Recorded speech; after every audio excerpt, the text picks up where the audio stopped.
Welcome everyone to the Dad Zoo channel. I did a video the other day about heartbreak. I found another video that I want to react to and see what I think about.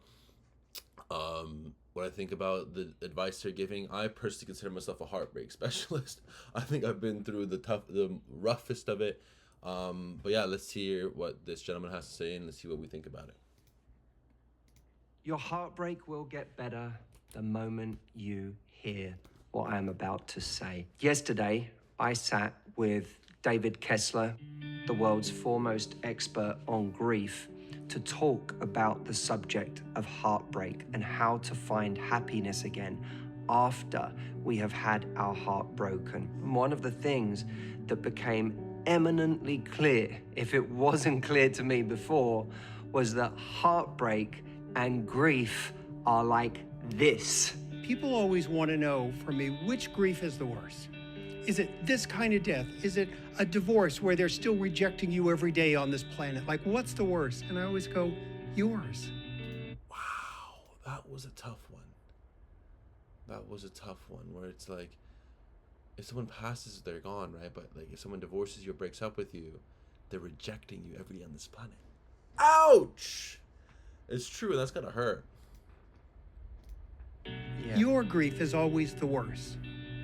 It's always the worst. Forget everyone else's. It's just you. Grief, David said, is a change you didn't want. And what is heartbreak but a change you didn't want?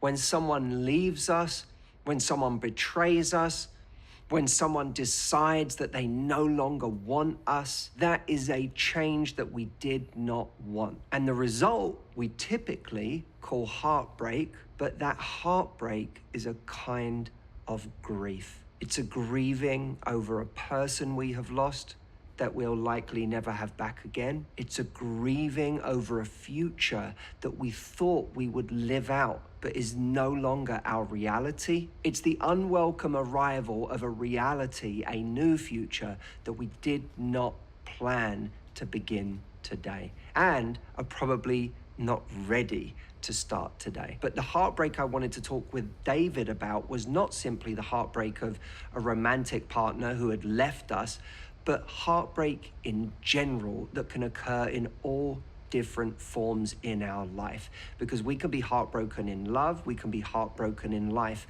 Heartbreak is a certainty of life, and we are all going to experience it. Now, when I was talking to David, something interesting happened. The truth is that as part of something that I am creating for you in the next couple of weeks, I haven't told you about it yet, but I will at the end of this video. I was speaking to David on your behalf, but he said something at the beginning of the conversation that quickly brought me into the frame in a way that I never expected. David said something that the moment he said it, I felt my own emotions coming up. We go into comparisons in our own mind. Oh, my grief, my heartbreak's not as much as theirs, or because of this time element, all that. And I always tell people, when you're in your comparing state, you're in your mind. And you don't have a broken mind, you have a broken heart. Oh. Oh, that was deep. I mean, two things I want to say. One, have any of you guys ever heard of the Seneca quote where he's like, we suffer far more in our imagination than we ever do in reality. And that's actually so true. Like, all the scenarios, comparisons, and hypotheticals hurt so much more than probably the reality ever will. And the second thing is, what do you guys think is best? To feel through it all, or do you think just to take that autonomic state of grief and use that towards like your grind and think about it later? So not feel it now, but feel it later, or feel it right immediately. What do you guys think is better? Have to go into our heart. And of course, we do this sometimes, don't we? We may have dated someone for a month, and when that person decides they don't want us, or ghosts us, or it fizzles out, We may feel heartbroken, but not feel entitled to feel heartbroken in the way that someone who has been dating someone for 2 years and it breaks up is heartbroken, or someone who's been in a 30-year marriage and is now going through a divorce is heartbroken. But what David said is that this is all very logical reasoning, and it's not your mind that is broken, it's your heart. And when David said that, I thought of my own heartbreak, not a heartbreak in my romantic life, but some of the great heartbreaks of my life in general. I felt myself starting to tear up, and I actually tried to carry on as if nothing was happening in the middle of this conversation. I thought, I don't know if David can see right now that I'm getting upset, but I'm gonna keep going because I have lots of questions I wanna ask David, and I don't wanna get derailed. But David was happy enough to derail it for me. But I also want to say what I saw on your face, and you and I don't know each other that well yet, hopefully. There was something that hid inside of you. And I can tell you, it's a little unattended grief. And we all live with some unattended grief. I mean, right now, that sadness in your eye, there's something there. And we all have it. And I then had to consider, while I was helping all of you, what grief I had not attended to in my own life. And I'd love to invite you now with me to think about what grief, what disappointments in life, what heartbreak in your life have you not attended to? And why don't we attend to these things? You know, why is it that my instinct, aside from being live on camera, helping you guys, why is it that my instinct was to move on from that and not sit with it with David, but to speed right past it? It's because that pain that's behind it is so difficult to confront. David said to me, I am the only grief expert who has studied buffalo. And you may think, what do buffalo have to do with... What? I'm sorry, what? Grief and heartbreak. He said, well, buffalo, when they sense a storm coming, they start heading towards the storm.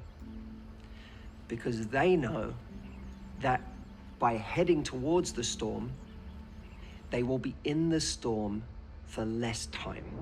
The storm will be over for them faster.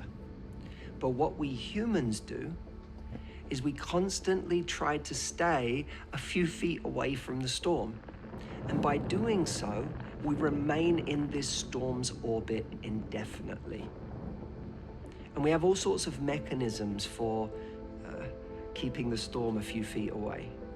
We may numb ourselves. We may move on anytime the situation gets close. We may try and avoid any potential trigger for our heartbreak anytime it comes up. We may go to an emotion that's more comfortable for us to go to. I know that there have been certain situations in my life, and I'm not speaking past tense. I'm not talking about 5 years ago. I'm talking about right now. There are certain situations in my life that it's been easier to be angry about.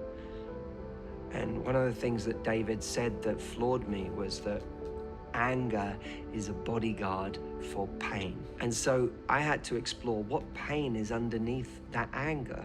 What pain is underneath your anger? You know, maybe if you think back to a I relationship. mean, so far it's been quite interesting. I like the introspection and the reflection. The question is, what do we do? That the way it ended, or the betrayal that you experienced, that thing that person did to you or made you feel, that anger that it brought up for you that maybe stayed around for a long time. What was underneath that anger? Because I know what was underneath my anger, what is underneath my anger is sadness. It's that grief. And you know, there are plenty of things in my life that feel like there's plenty of storms I've headed right into very bravely. And there's other storms in my life where it's felt too scary to get close to that emotion. And as David put it, you know, we have this fear that if we start crying about something, we'll never stop. So we avoid it altogether. But in my life, and what this conversation with David proved to me was, I want to go towards those storms, every single one of them that I have been avoiding. Because I've done a lot of healing with myself in the last few years, and I've had the help of some amazing people, but I want to go further, and I want to go into those storms that I've been ignoring or staying a few feet away from. You may want to do the same, because the truth is, none of these... But I still don't really understand. Go into these storms and then do what? What do you want me to do? Feel the emotions? What is the strategy once I'm near or I'm in the storm?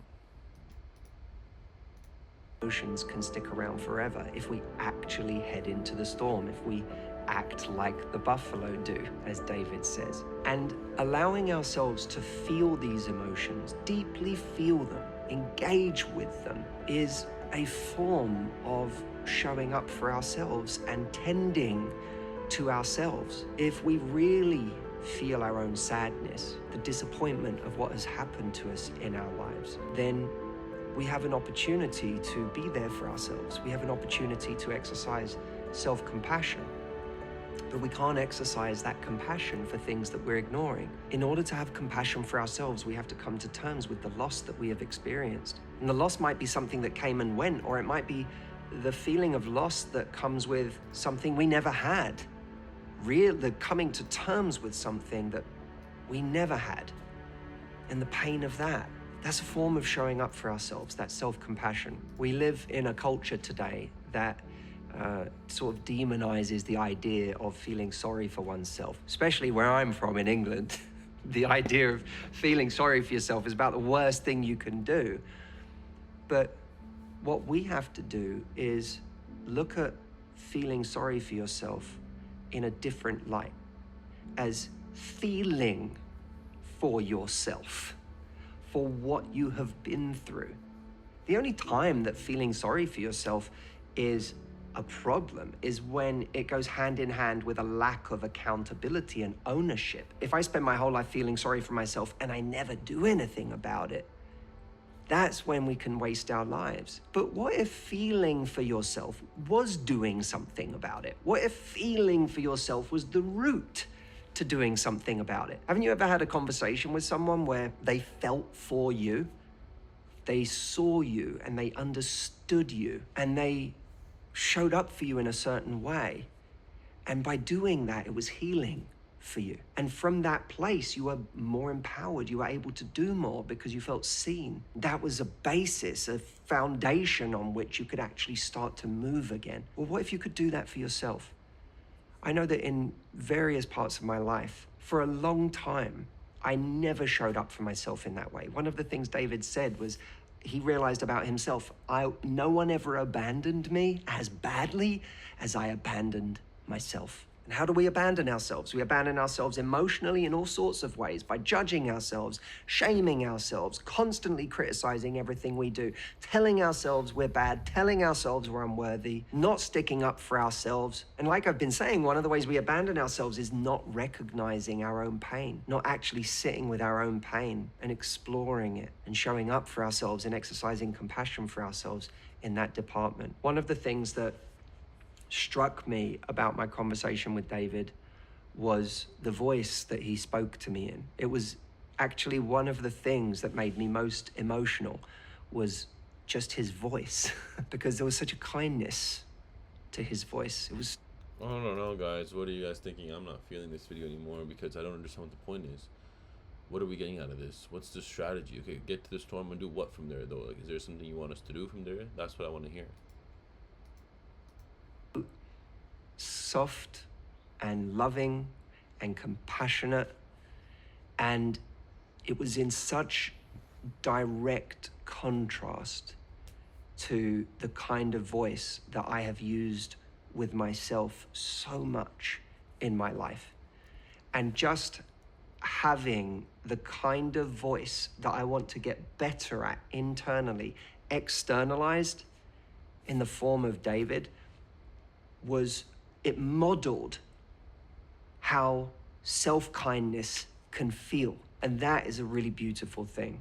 There's a real you in there that's so kind and loving. But oh my gosh, that's the hardest voice to find, but that's your voice. And so that's the voice you got to keep turning up. And it's scary to change. And it's scary to grow. But we know what staying the same feels like. Yeah, it's scary because it's a whole new way of being, and you don't know how to move through the world like that yet. This video, alongside inviting you to look at the areas where you have unattended grief, alongside being an invitation to head towards the storm, can also be an invitation to start to adopt a different, kinder, softer voice for yourself. And maybe in some small way, I can be that voice for you in this video. If you want me and David to be that voice for you, well, there are so many more things he said in that interview that I'd love to share with you. And you may be wondering how to watch it or what this thing is that I've been working on. I wanted to put together the kind... Basically, I'll leave it there. But guys, like, it's just so upsetting because you get baited in thinking it's gonna be some unbelievable like information, and in the reality, it's actually not. It's actually quite underwhelming. Like, what am I supposed to get? Like, go towards the storm. Yes, thank you, but do what from there? You know, what do you guys think in the comments? Let me know what you guys think. Let me know if you guys have any strategies, some things you've used, what's worked. I'll be happy to hear and respond. Thank you all for watching, and I'll see you guys all next time here on the Dad Zoo channel.